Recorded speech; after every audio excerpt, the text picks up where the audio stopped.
Hey, how y'all doing out there in YouTube land? This is Stiletto coming at you from the Wild Wild West, or should I say Stiletto and Juno today.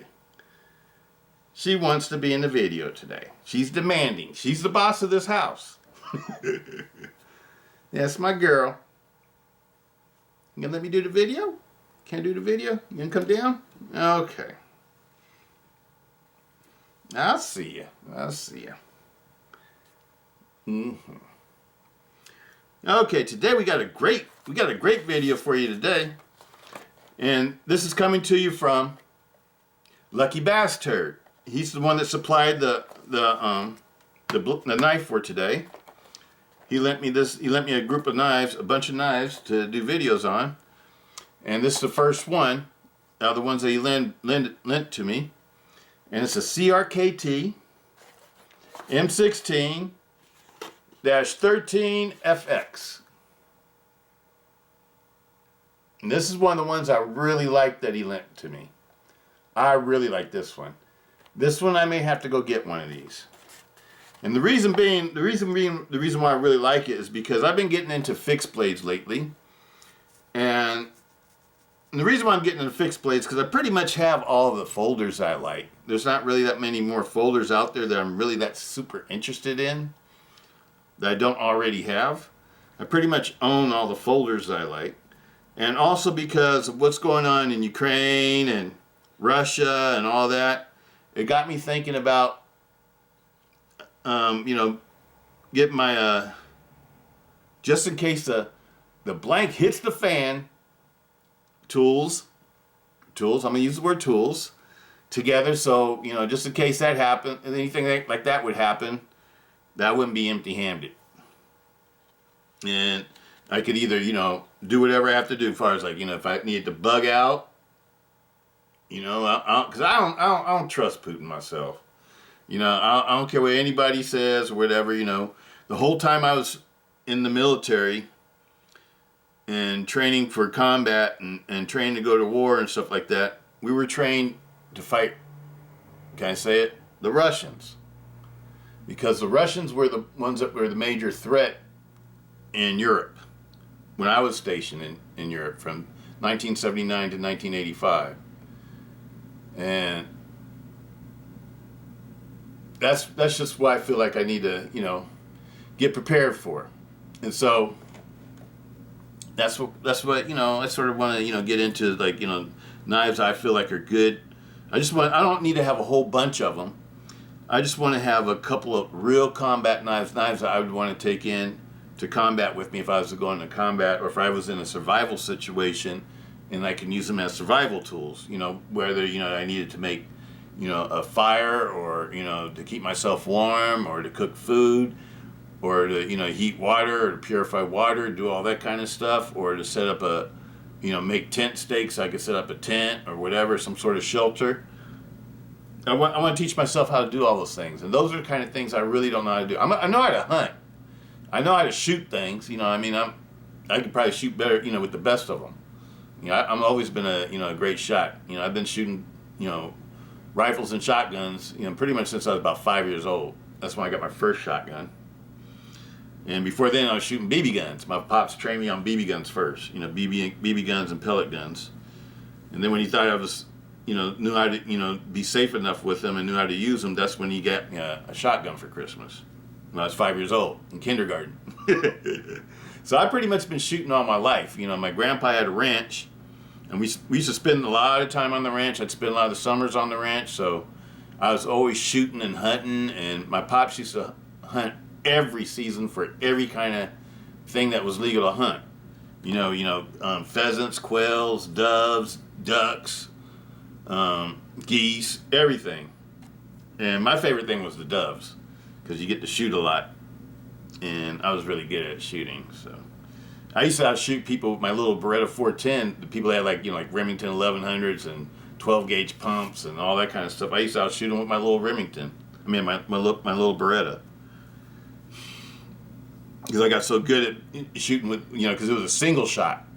And so with the single shot, you can't afford to miss. So you learn how to shoot really good with a single shot shotgun, or a single shot rifle even. And so those of you that have children, and you're teaching them how to shoot, I would suggest start them off with BB guns and pellet guns, and then move up to small caliber rifles, because my first rifle was a 22 high standard, and start them out with a small gauge shotgun like a 410, and you don't use something that's like a semi-automatic or easy to just keep pulling the trigger or whatever. Make them have to hit something with their one shot that they have. So get like a bolt action 22 or a single shot, break open, shotgun, like a, not double barrel, but like a break open single shot shotgun, because then they'll learn how to shoot better, because they can't afford to miss with the one shot that they have. And that's what my pops did with me. And the whole time I was in the military and in my other career that followed the military, I always shot expert. Always shot expert. But anyway, let's get into this. I absolutely love the CRKT. It was made by Kit Carson, designed by Kit Carson. And I do believe he was like a master sergeant in the military. And he's passed away now. But he made some awesome designs through CRKT. My first CRKT knife was an M16. I think it was the SF. The Special Forces M16, the one with the quill-ons. Sort of looks like this knife that we're going to talk about. And I love that knife. And I had it for a couple of years, and then when my buddies wanted it, red, blank, blank, blank, blank, neck, he wanted it, and he kept that knife for the whole time I knew him before he moved away. And it was an awesome knife for him. He used to use it for deer hunting, everything. And he used to carry it every day. And he carried for like 20 years, 20 years I knew him. And it was an awesome blade. So I always had a lot of respect for the CRKTs, even though I wasn't really into the liner locks, because that's when I had a problem with my other liner lock. I sort of got rid of all my liner locks. And that one I just gave it to him. And then I started getting into other knives. And then when the triad lock, cold steel triad lock came out with the Voyager, that was my first triad lock knife, was the Voyager. And after that, I was in love. I still carry Voyagers now. That's one of my favorite knives to carry now is my XL Voyagers. And I carry the large Voyager that goes on my fanny pack in its holder. That goes to work with me every day. And I keep a XL in my bug out bag every day. And then on my time off, I don't carry one on me to work because they're too big. But on my time off, I usually like to carry the XL Voyager all the time. One reason why I like the XL Voyager is that it's not too expensive. And I've had knives confiscated before, and it hurts when you have like I had a Benchmade Balisong confiscated, and that was an expensive knife at the time, and it kind of hurts when you lose something expensive, what I'm saying? But whereas a Voyager, though, if that gets confiscated, I wouldn't be happy about it, but it's not like I can't go out and get another one, easily. And one of the knives I got confiscated was a Voyager. It was a 4-inch one, though. It was a large model in Los Angeles. But anyway, that's another story. Let's get into this one.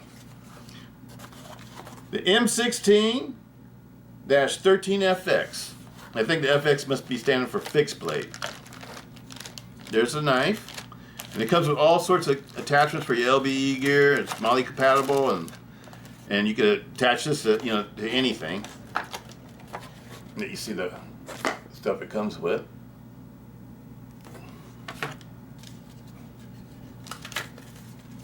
Me, myself, one of these kind of knives, I would set up scout carry.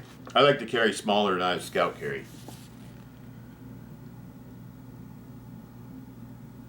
And the way I like to carry them scout carry is not behind my back, but I like to carry them cross draw in my front.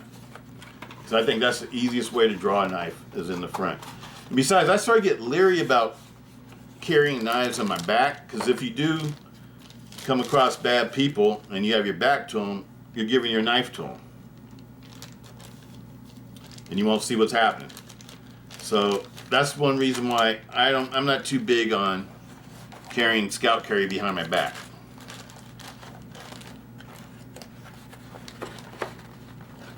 Whereas if it's in the front of my body, I would see somebody reaching for it or trying to reach for it. Let me read the specs to you on this one.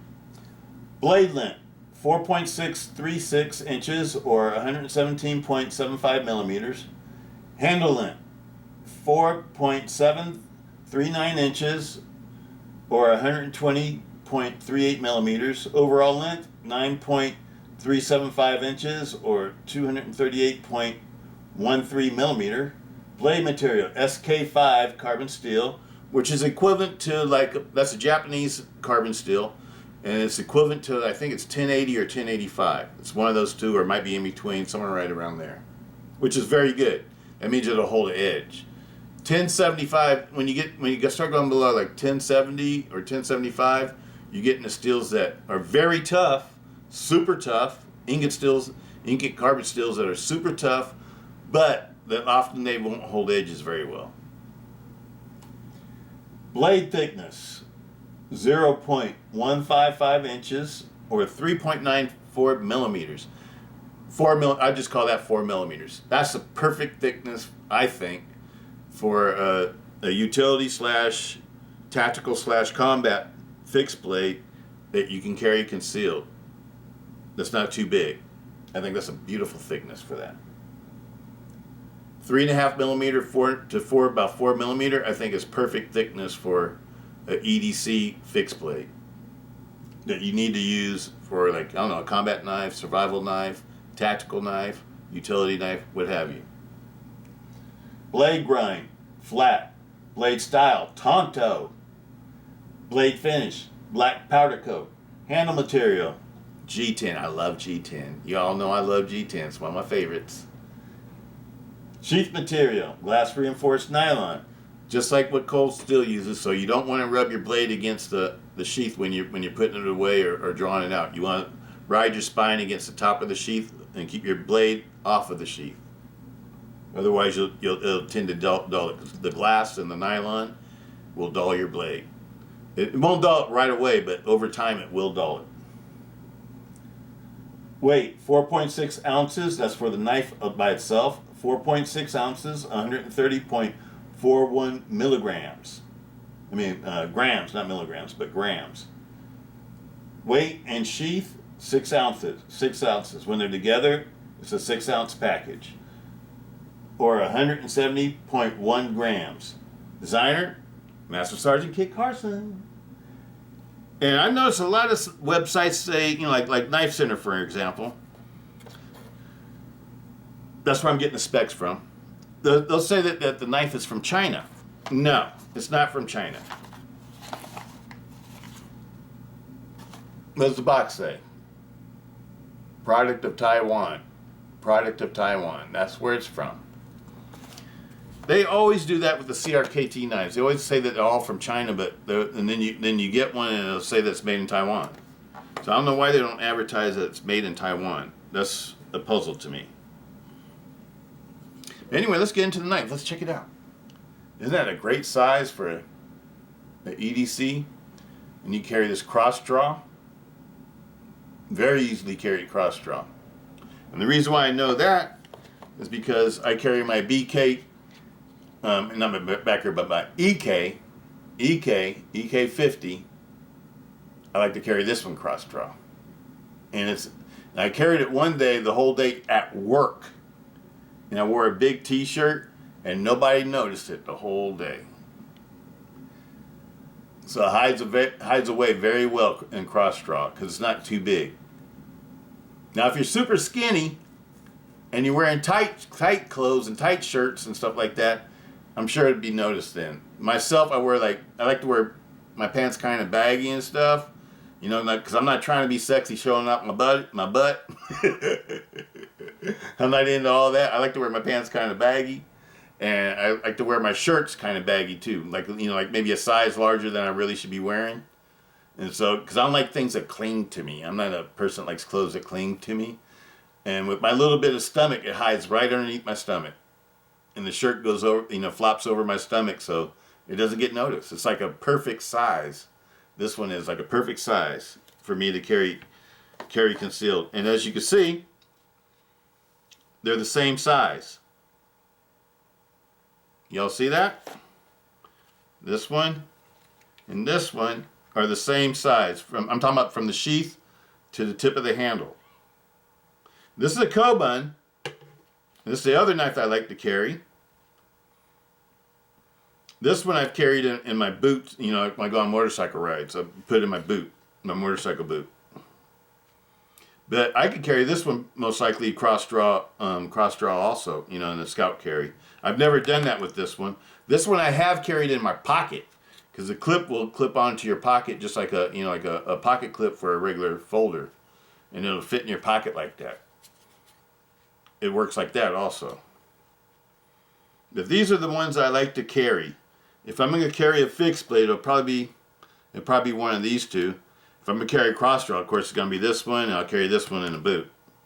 But if I had one of these, I would carry this one either in a boot or cross draw. It would work either way, you know, whatever I had it set up for.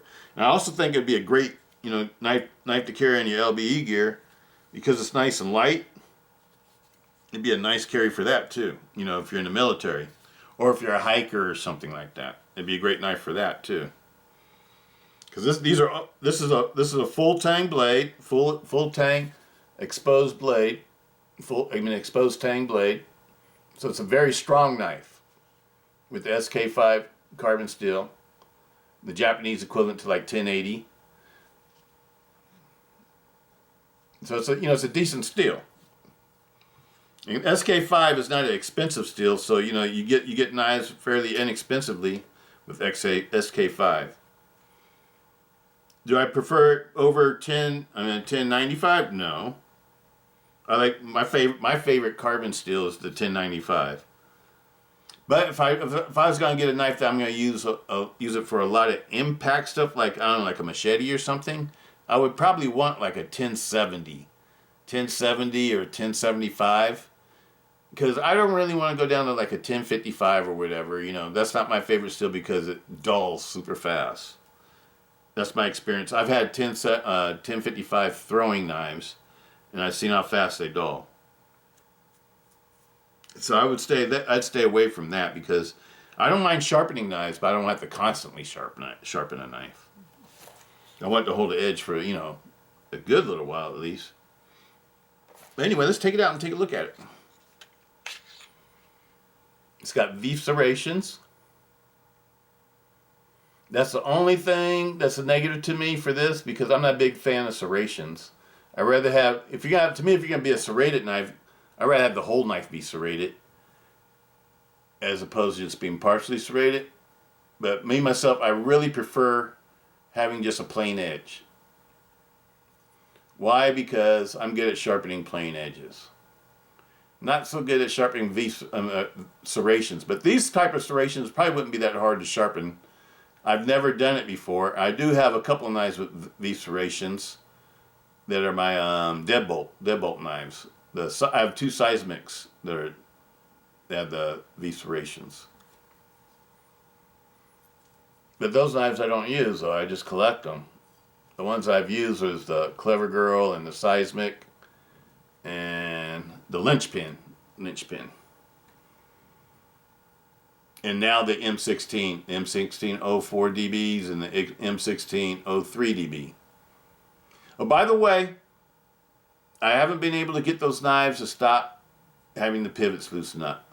So I would say that's sort of I don't know. You know, and I'm talking about with the new M16s, and also the Inazuma no Ken. That one also it comes loose also. That one, by the way, I had to send back. I had to send back for a refund. I sent it back to White Mountain, and the reason why I sent it back is because the blade grinds were bad. I didn't notice it at first, but after a while I noticed it when the blade started coming a little bit loose. I noticed that the blade grind was off. And like one side was like over ground as opposed to the other side. And that just irritates me, so I sent it back. I had to return it. So I don't have that knife no more. And I probably will get another one in the future, but I'm not worried about right at this moment. So I don't have that one anymore. I sent it back to White Mountain.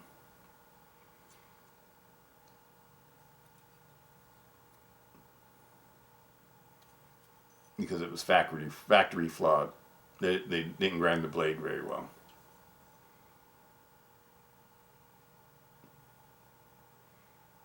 Because it kept favoring one side, and I was like wondering how come it's favoring one side when the rest of the blade looks center, and I noticed that the blade grind was off. It was overground on one side. I think it was the right side of the blade. It was overground.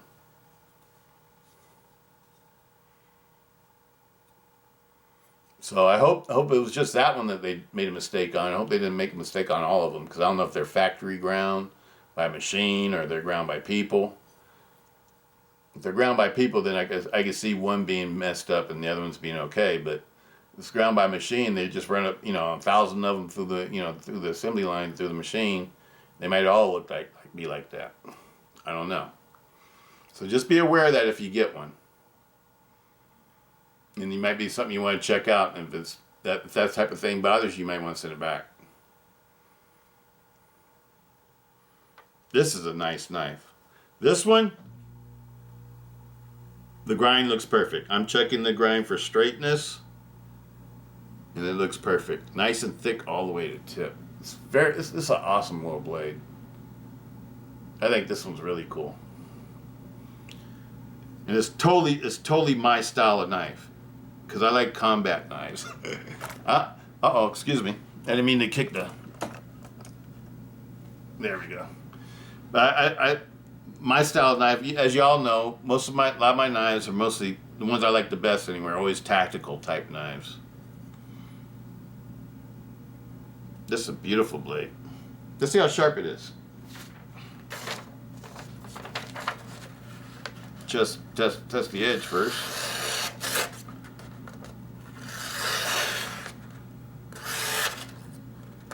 Let's check the V serrations. That was the first one. We got this side paper. Last one.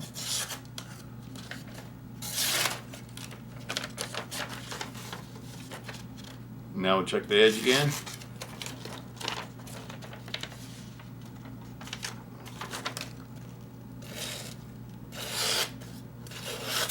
It's okay. It's not super sharp. It's not what I would call like razor sharp, but it's sharp. And I wonder, because this has been Lucky's for a while. I don't know if he's used it or not. But it could be, it could stand a little bit of resharpening. I don't see any rolls in the edge. Doesn't have any rolls. I don't see any flaws in the edge. So this might be a factory edge. Maybe it's just not super sharp from the factory. And the point is super pointy. Feels like it could cut you just from touch. Beautiful knife though. Now if this was mine, I would sharpen it a little bit more. I'd put it on the work sharp and tune the edge a little bit better. But the V serrations, I would leave those alone. You know what I mean? Because I'm not big on trying to deal with serrated knives. Usually when I have a serrated knife, I really won't use it. I just save it for emergency purposes or self-defense purposes or something like that. But I won't use it like an everyday utility knife because I know I'm not the best at resharpening serrations. And it's probably because I don't have all the best stones for getting in these kind of curves and stuff like that. And just like that's for the same reason I really don't like knives with what do they call it, a recurve type blade. I like straight edges or edges with a nice belly. I really like this one though. And I checked these on the internet. The only ones I saw were the ones with the V serrations. So I don't even know if they make a total plain edge in this one. If they made a total plain edge in this one, I think I'd be all over it. Because I actually really like it. It feels nice and light. The handle's a little bit on the small side, but it also makes it more concealable like that too though. So, that'd be something I'd sort of, deal with. My hand fits perfectly inside the handle grip. And I don't know what size hand I have. I wear like large motorcycle gloves, but they don't fit me super tight. So I might be a medium large hand, something around there. Some of my gloves are say XL on them, but those are like the ones made overseas, and I think they always have the sizes a little bit different. I think an XL in China is more like a large in the United States. That's what I'm saying. Because everything's made in China. Oh boy, how come the U.S. can't be making things anymore? We gotta buy. We're just a consumer. We're not a producer anymore. Seems like everybody just wants to. All the U.S. companies and stuff, they just want to make everything overseas because I guess the labor's cheaper so they can make more profit. I understand that, but sometimes it's good to have a little bit of loyalty to your country and have things made in our country. It gives people here jobs. The middle class here is shrinking because of that. We used to be the major manufacturer in the world, and now it's China. China's taken over as far as manufacturing is concerned. Right now, they're the largest steel producer in the entire world. They produce more steel than anybody in the entire world. And somebody asked me about steels on one of the comments, and I let him know that lots of times that you see steels made in China that are like, let's say 390 or D2 or I don't know, anything pretty much. It's really not steel that was imported to China from other countries, because China reproduces their own versions of, let's say, D2 or something like that, and not because it's a lower quality steel or anything that they produce. China knows how to make really good steel. But it's just because it's cheaper for them to do that than to import it into their country. So then that's how they sell things a lot cheaper. Besides having lower costs on the labor end, they also manufacture all their own steel. So it's just something to think about. I've heard Andrew Dimko talk about that before. He says lots of times when you get steels from China, you don't really know what they are. And let's say Oz-8 from China is not really like Japanese Oz-8. It's not like the AICHI steel. They're the ones they're the producers of Oz-8. And all the steel that they produce is Oz-8 annealed. Oz-8A, but often it'll be called just Oz-8. Now, I'm sure companies like CRKT, though, when they make knives in Taiwan, they follow all the same rules like cold steel would, and I'm sure that they're getting real Japanese Oz-8. But when you see something that's made in China, I always have a question mark in my mind. Because I've talked to different people that are distributors over here in the United States for China, and they tell me that all the steel in China is produced for their knives in China. It's not imported. They make their own steel. And so ever since I've known that, and I heard from a very reliable source, I'm not going to mention who I heard it from, but somebody that y'all know, that's a major distributor for Chinese knives here on the West Coast. Just to let you all know. So if you get something that's from China that says, let's say M390 or D2 or any kind of steel, it may not really be the steel that comes from a certain country or made by a certain maker that's known for making that steel, or that that invented that steel or whatever.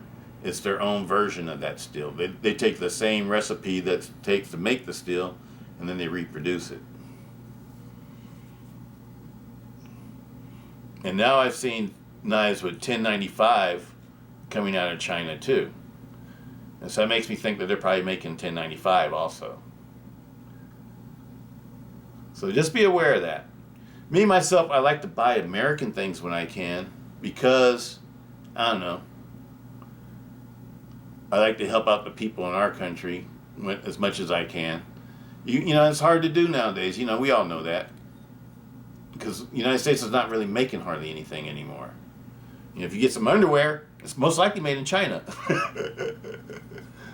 Or medical products, they're all made in China. You know, I mean, that's all stuff that we used to make. Even China's even making more computers and everything than we used to make now. So it's like, you know, they're taking over as far as, you know, production of products is concerned. And their economy's booming. But you know what? That's probably gonna make them not become, you know, ease away from being communist to becoming capitalists and being like the rest of the European countries, American, you know, U.S. country or whatever. Probably make them join everybody. Because they're starting to be the country with they're moving up on us, you know, as far as like the most millionaires. We still have the most millionaires and billionaires, but China's not too far behind. Awesome blade. Highly recommend it. Awesome blade.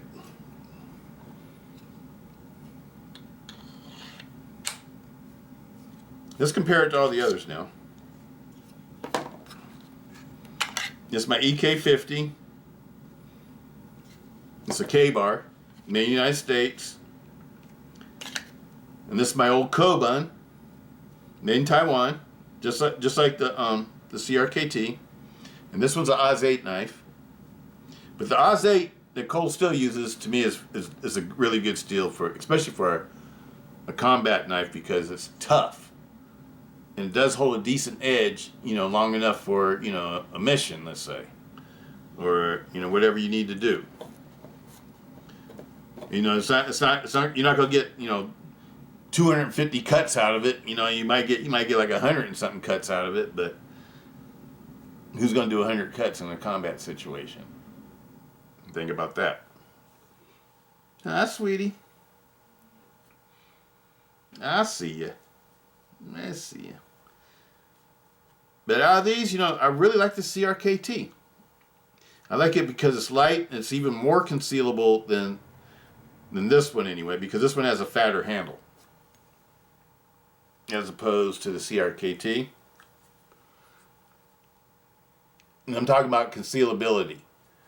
Now, what handle feels the best? This one does, because this one feels my hand. But this doesn't really feel like a combat knife to me. It feels more like, you know, what I bought it for, to be a utility knife, to do feather sticks and things like that, to do the smaller wood crafting things that you need to do with a knife. And the reason why I chose this one, because it's a K-bar. I got a lot of faith in K-bar. It's a full tang knife.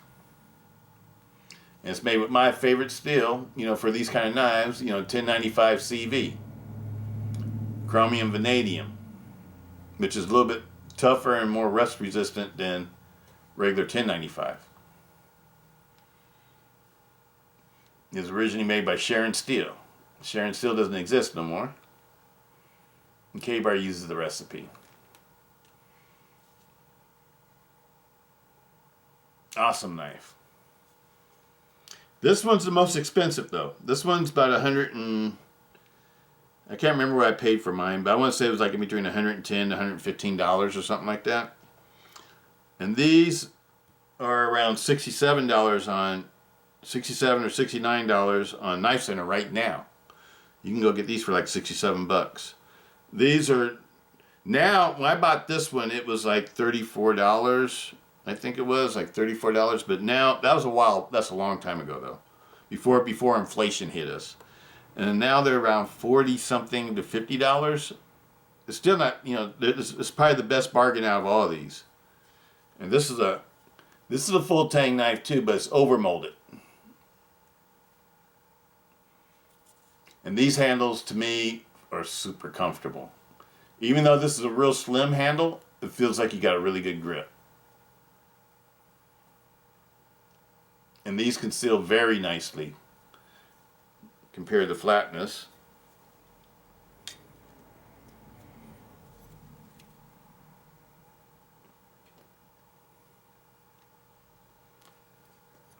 And this one has a Creighton handle. And this one I think is FRN or Grivex or something like that. It's like a hard plastic. like FRN or Grivix. I think it's probably a glass-filled nylon or Grivix. This one's got my favorite handle material on it, G10.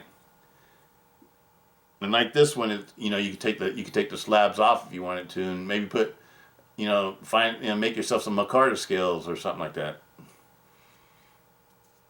This is an awesome blade. It's got the holes in the quill on, so you can use it for it to be a spare. This is more combat ready to me than my EK. My EK is meant to be a utility knife. That's the way I think of it. Very thick. Awesome blade. But those are those. This is the first video. The first video out of a series of the lucky bastard knives. And I must admit, I really like this knife. I really like this knife, and I would highly recommend it. I think it's a great value for $60, $60-$70. I think it's priced right, and I think it'd be an awesome companion knife, or a backup knife, or a knife for law enforcement or military people.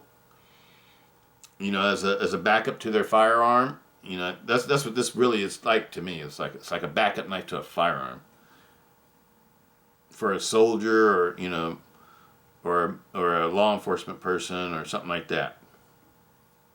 It's a beautiful knife. Absolutely love it. And I might have to go get me one, even if I only can find one with these serrations, because I really like this blade.